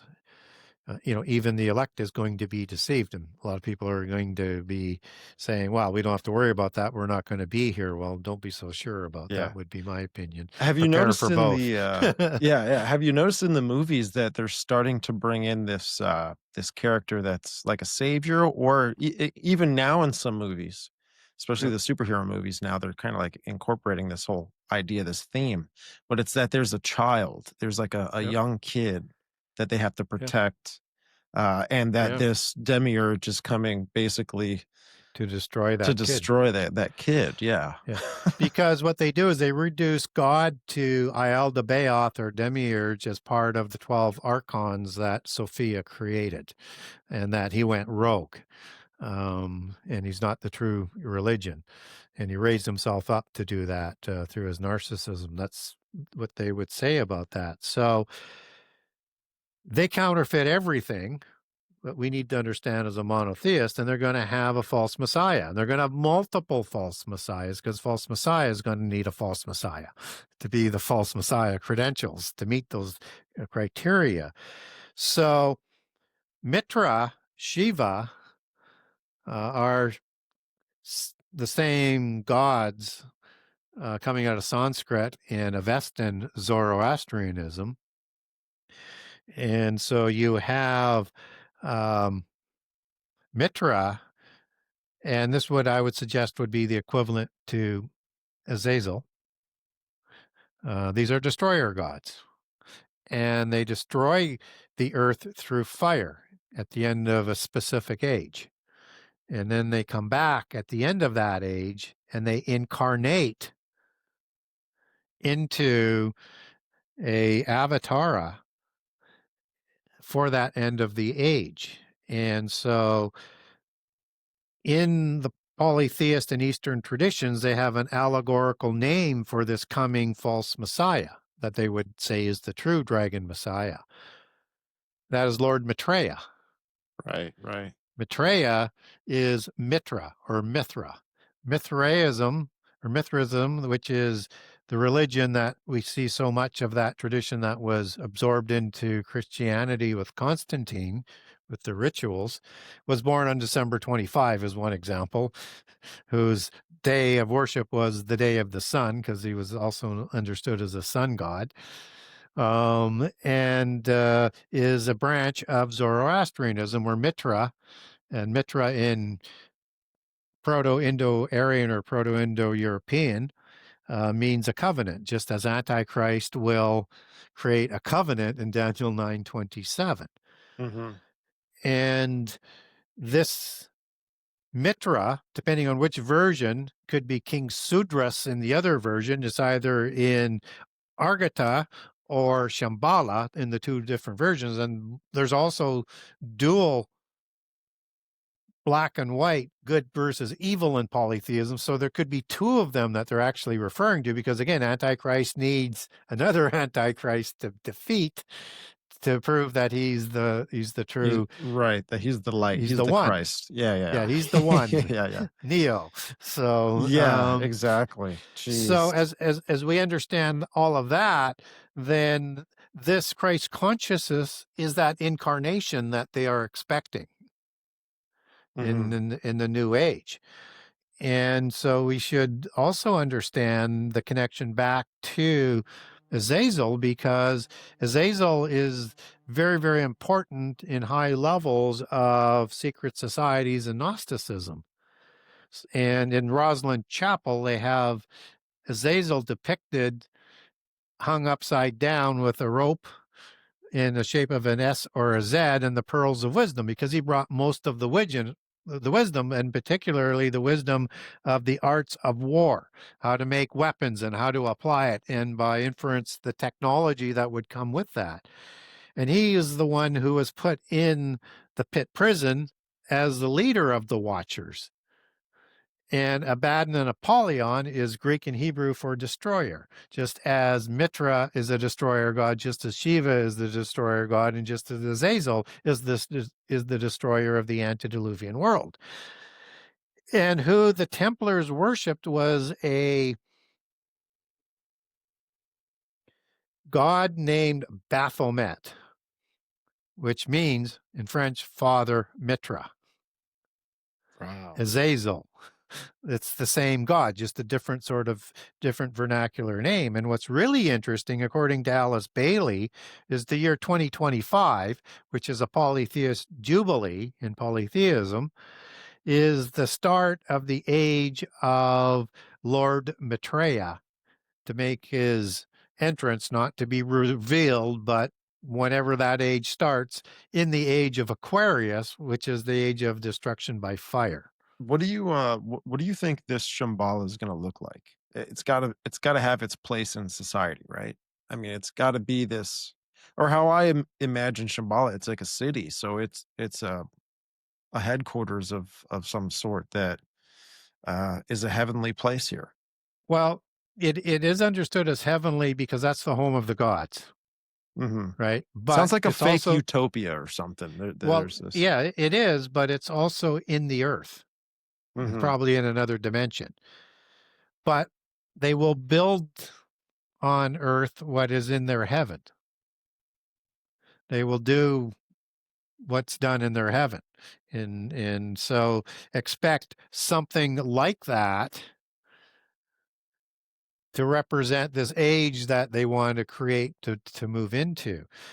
Um, so it'd be interesting to see what they do with that, how they manifest that polytheist sort of belief system. I mean, what we do get is two cities, because Shambhala is thought to be a city or a living area within Right. the earth, as is Argata. We get two cities in the end time that we have to be aware of. One with Babylon, who sits on seven mountains, which is likely the Septimonium, and then Jerusalem, which is going to be trampled for 3.5 years after the abomination, figuratively called Sodom in Revelation, um, which is going to be Jerusalem. So you might have two of those cities, but I don't know whether or not they'll do it in the same way or not. But biblically, we need to understand the two halves of the last 7 years and the difference between Babylon and the reign of Antichrist, who destroys Babylon. Wow.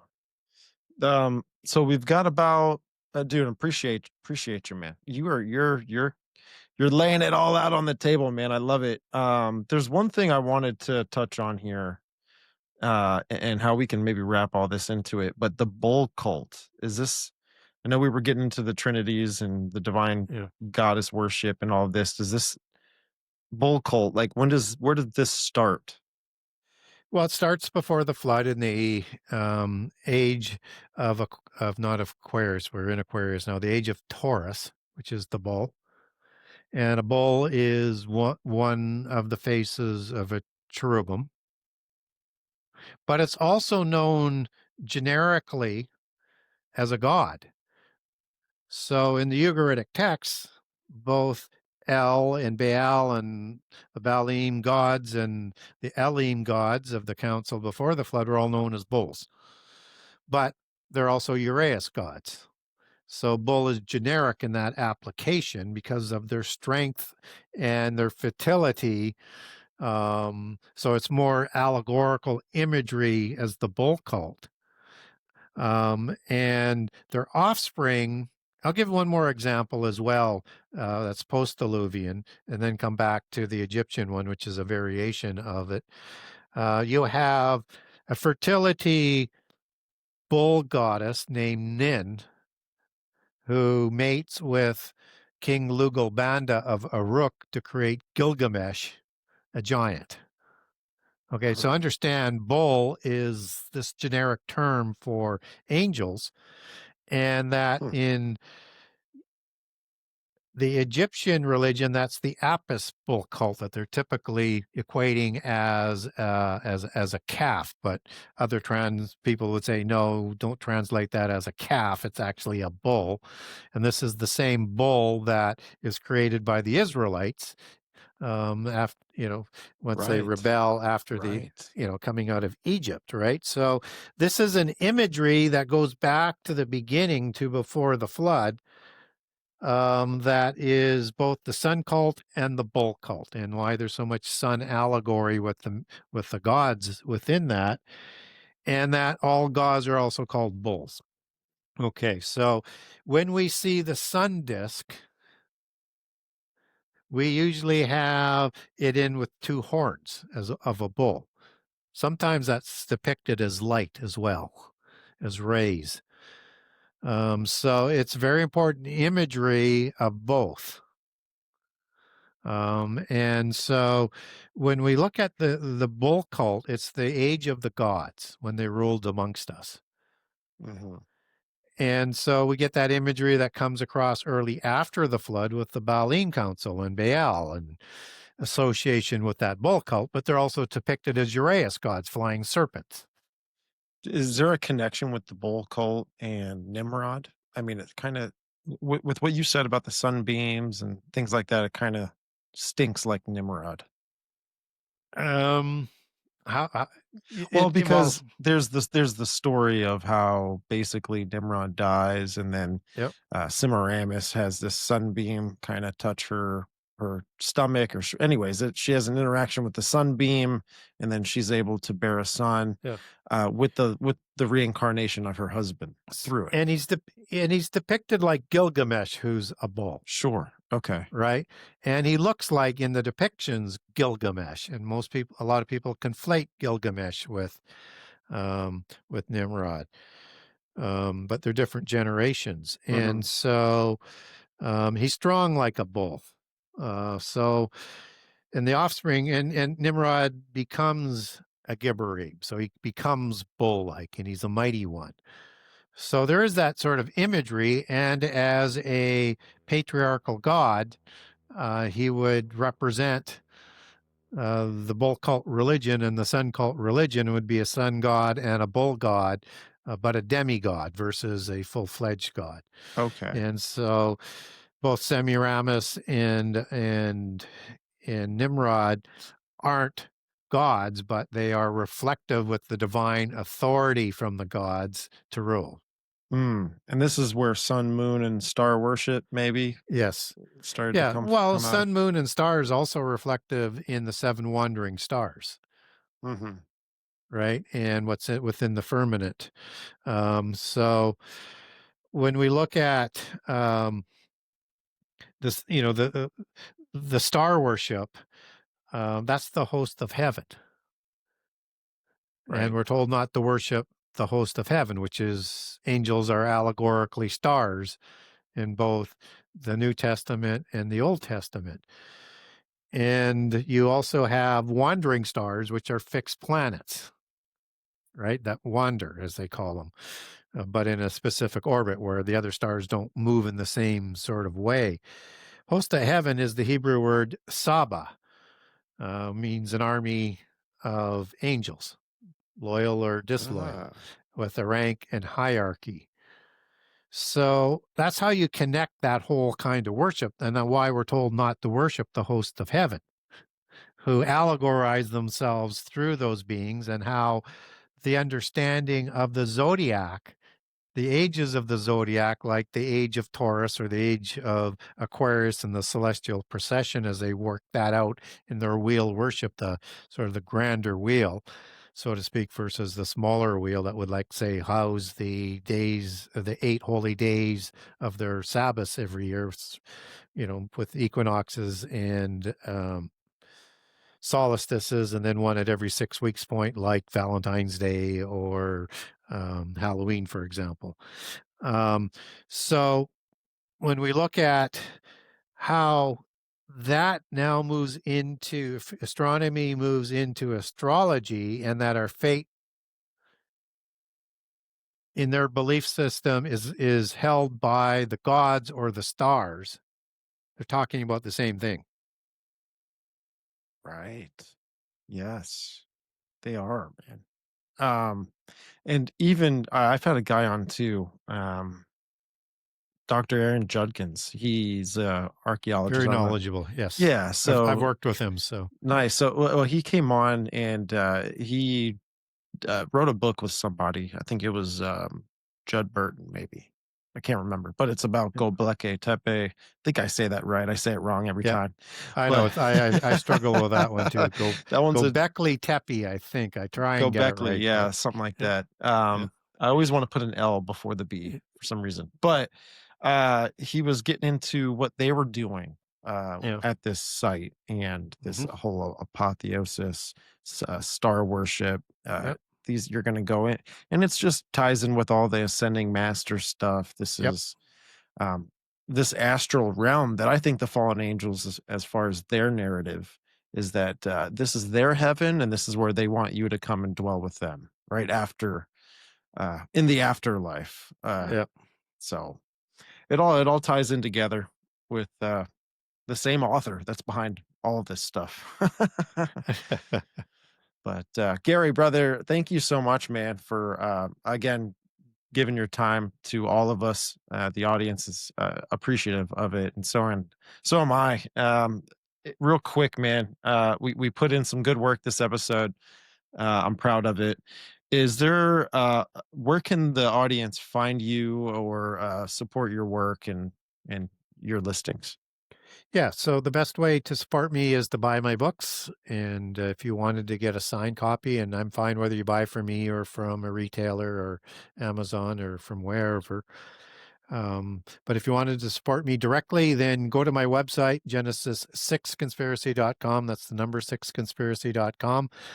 And I have a generous excerpt of each of my 2 books, and I'll be getting some imagery up of the El Primo conspiracy, hopefully in early January for April 1 release. It's a novel, not uh, a research book, but more of a novel about the end time. And you can go to the Buy Now page and buy either book 1 on Buy page 1, Buy page 2 is book 2, Buy page 3 is the bundling page, and with discounts on each of those pages for the quantities. You can also link over to barnesandnoble.com, amazon.com, and amazon.ca from the Buy Now page and the front page of the website. You can also link over directly to the Kindle versions of both books and also to the Audible versions of both books and over on Amazon. So the Audible is only out in Amazon Audible version, just as the Kindle holds all of the rights for the digital. Okay, nice. Yeah, and in the description below, folks, will be his Amazon page. You'll be able to see all the books he has there. Also, I can just encourage for everyone to leave a review if possible. That Yes, helps everything as well. it does. And you know what I was really happy with is, with book 1, I mean, it runs 90, think 2% 4 and 5 star, which for such a controversial book, both amongst Christians and everybody else, that's pretty high ranking. But book 2, it's running 96% 4 and 5 star rating, and both of those are very heavy 5 stars. So I'm glad that the people who do read it, for the most part, like it. There are people that dislike it, and they do point their views out. So um, it's always helpful to have a high star rating, but you also have to earn it. So please do comment, and please be honest with your thoughts about it. Right on, man. Right on. And also, your website will be in the description for everyone too. So Yes. be sure to Thank you. check out his stuff, folks. And so, Gary, thank you again, brother. This was a good time. Awesome. All right, man. So, folks, we're going to head over to the next segment. All right. Biblical Hitmen debrief. Gary Wayne, brother, thank you so much, man, for coming on to the show. Folks, that was a fun episode. A lot of stuff we got into. And obviously, the topics that we cover with Gary are endless. I think there's so many topics, especially included in book 1 and not alone just book 1, but book 2. There's again so many different things we're going to bounce around on and cover. But I love how I love how we get into the Adam and Eve stuff. I love how we get into, obviously there is like this divine feminine stuff with things. We got into Zoroastrianism and bull cult, Shambhala, the ancient religions, and it's something I'm blessed to have Gary on for and to cover this, because this is stuff that is reoccurring in our time today. It just is. We have to understand there's just a slightly different view on the optics. You have to get that the world we live in today is very similar, if not the same, as the old world. It's just, what are the merchants portrayed in, what are the corporations portrayed in, what are the bankers portrayed in, what are the governments portrayed in, how were things back then. It's all the same similar system. Again, we are in a Babylonian system. This comes from an ancient civilization that was ran and developed, and in the end of time started to unify and come together and to go to war against God, right? So if that is what happened back then, right? Even when we get into like Nimrod or something like that, but if that's what took place back then in today's time, we should see the world want to come together in a full Gnostic New World Order setup where it's going to want to unify and then go to war with a god. So when we're getting into things like with Gnosticism, this divine spark and its connections to what their theology is of this, we really got to get that the world will have this same theology. Like when the Luciferian doctrine comes into play and it overrules or it combines and it through theosophy, all the other religions, there's going to be a bad guy in this theology. And I think that's where they're gonna point to the biblical God, and they're gonna go, this is the demiurge. This is like Thanos, right? Like we need to worship the Avengers. Like we need to worship um, Thor, right? Which is the son of Odin, which is like that Tammuz, Nimrod, Semiramis kind of idea, that worship of the father, mother, and the son. There is like a pagan trinity behind this kind of mystery religion. It's kind of hard to point out exactly what that looks like today. I mean, we got into a lot of stuff. I'm over here just taking a look at the show notes. I did this breakdown. I did this breakdown uh, a few days after the recording with Gary, so it's kind of cool to be able to look over the takeaways, the summary. It gives you little sound bites and stuff, so it's kind of cool what Riverside's able to do and put out there. So shout out to Riverside. Um, but yeah, again, I even think I brought up Leviathan and those kind of creation epics and those myths, and getting into also not only the serpent worship that is behind a lot of this stuff, but the House of Dragon and these bloodlines and what it is they like to contribute to, or whatever these bloodlines like to. They don't like to show you their lineage, but they will allow you to go and explore it, if that makes sense. So when you explore their lineage and you see what it is it actually truly goes back to, in the lineage of Cain and all this kind of stuff, it's wild to think what were the days like in the days of Cain, Enoch, Lamech, uh, uh, the other ones, right? The other people in the world.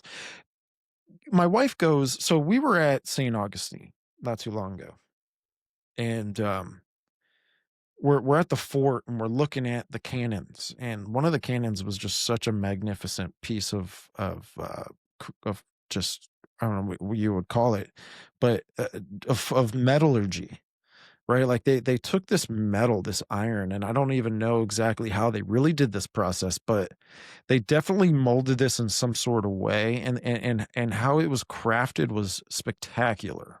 How they're shooting these cannons and these cannonballs through this piece of weaponry. But it made me think, well, my wife was like, how did they even do this? And like, she's like, how did man know to create that, or imagine to, or even just, how did they know metal could do this and all this, whatever. But I pointed out the idea that a part of the lineage of Cain, his sons, one of them, Tubal Cain, was someone who was very, his profession was metallurgy. It was forging iron, and it was all this kind of stuff where I think back in those days, was it possible to build cities? Like, was it possible to build towns, or with that element and that idea and that profession, merge it with architecture, and is there ability, like, what does life look like, what does the palaces look like, and I almost think that the architecture in what it resembles today is Roman architecture, or even just the Vatican architecture, the ancient Egyptian architecture, stuff like that, can show us possibly what it was to look like in the antediluvian period, maybe what the architecture that they were building, right? Because I think that these concepts were carried over after the flood. You know, that Ham fell, um, and through the nakedness of his father and all that kind of stuff. But this is where you get the lineage of Nimrod. This is where you get the lineage that had the possibility and the probability to carry over the practices that were from the antediluvian period into the new era of man. And I think there was a very high probability. I think it was happening, and the Bible talks about it. But there's practices of the occult that were happening that were not only in such a normalized way, but they were doing these things like they were probably taught these things at 4 years old. So imagine if someone's 25 or 40 or 50 years old and they're workers of the occult. They probably can change things on the physical realm at such a level that today, maybe only our highest magicians would be able to do. So if the world was normalized in that way, now you got everyone doing the occult. And with that story of Nimrod, I think when everyone comes into that same level of conscious hive mind linkage, right? Where everyone's bonded into this same system. Now I think anything that mankind imagines to do, they will be able to do. And this is where you get that represented in the story of Nimrod in Genesis 11 and all this kind of stuff. So it ties back in. It ties back in, man. It ties back in. We also touched on Leviathan, right? Like Leviathan possibly being a resemblance of this beast in Revelation, and what that consists of, what the characteristics of that may be. Obviously, the Bible gives you some sort of interpretation a little bit. It helps you out. But there's a lot, I think, that can maybe be speculated in a way to where you're biased to one thing, but you're okay to be speculative towards other ideas. And I think when discussing Leviathan and the beast that rises out of the sea, right? Rahab, Tiamat, whatever it is you want to call it. There's a lot of cultural history wrapped around this story. There really is, all the way to the Sumerian times and the Babylonian times. Actually, I'm not sure on Sumerian. Someone help me out in the chat or whatever with that, or drop it in the comments. But this stuff goes back to the Babylonian creation epics, with the idea of Marduk coming in and slaying this beast. This beast is Tiamat, right? There's this war, Marduk and Tiamat. Marduk is the warrior. Tiamat is this demonic feminine serpent goddess, if that's what you want to call it, but becomes a part of creation. The dead body of Tiamat becomes creation. And really, it's quite interesting when you do line up the creation epic, the Babylonian creation epic, which is the Enuma Elish, I think it is. Yes. So yeah, this Tiamat becomes a part of creation. The waters have a lot to do with this, and the waters above as below, and all this kind of stuff. Who knows exactly? But I'm not saying this is the true narrative, because there's a lot of things that are quite interesting with this creation epic and the biblical one.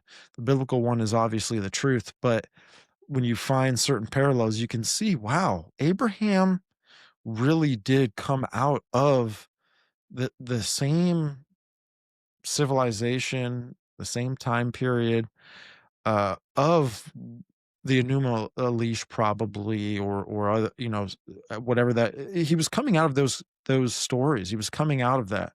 And I think a lot of when Moses, right? So Moses writing Genesis, Moses was someone who I think was very educated and intelligent in other creation epics, and I think that um, he had a lot of studies in that because Moses came out of Egypt, and Egypt at that time was very scholarly, very very had a lot of historians and all this kind of stuff, right? They preserved a lot of that information. And I think Moses did probably have access to that kind of stuff. But God through Moses is the one that wrote the true understanding of some similarities with these other creation epics. But and why I say that is because God wrote it in such a way where he sees how, or at least I can see this, right? I can see this when I'm comparing both, that the paganistic belief in creation always wraps itself in some sort of what am I trying to say here? So what am I trying to say? But basically, it's wrapped itself up in like this Gnostic view, right? That there is a bad guy and there is a good guy. But here's the thing with the Gnostic view is that it favors Luciferianism, and it favors Sophia, it favors the pleroma, it favors Abraxas, it favors this other idea of worship that I think came out of the garden, right? Like I think all that kind of stuff uh it was fortified in the garden. It was not, I don't even know if that's the right word, right? Fortified, but it was something that was attacking Eden, and it was attacking Adam, and it was attacking Eve, because I think it was a part of this tree of knowledge of good and evil. I think that alone shows you the characteristics of how even in Gnosticism there is a duality, right? Like there's this duality belief in all of that kind of stuff. But fun stuff, man. We got into some cool concepts. We got into again a lot of fun topics, folks. If you liked the show, man, and you want to support the show, be sure to hit that subscribe button, like the show, and share it with your friends. Drop a comment below about your ideas. That's the only place I can really kind of interact with everybody. So be sure to do that, and be sure to support the show on audio platforms as well: Spreaker, Apple Podcast, Spotify, wherever you can kind of listen to stuff. That's where the show is. And also, I do have now opportunity for ad-free listening. There's a link in the description. You'll see it. But it's through Spreaker, and there's a subscription fee for it. And it's the only thing I have going on right now for ad-free space. I know some people have been asking for it, but if you want to support the show through that as well, feel free, whatever. But people getting through the ad space, this is a big thing. This is something that I know is something that people knock the show for, and all this kind of stuff. And just taking a break from doing the show, which was nice, but just to kind of build back steam, right? And just come back full force. It's good to disconnect a little bit. But people getting through the ad space, I know it stinks, and I just want to say, I appreciate you. I got love for you, and thank you very much for everyone getting through that space. But hey, a lot of fun. Got more interviews coming up, but stay tuned. Thank you, everybody. Had a lot of a good time, and wherever you're at, have a good night. See you next time.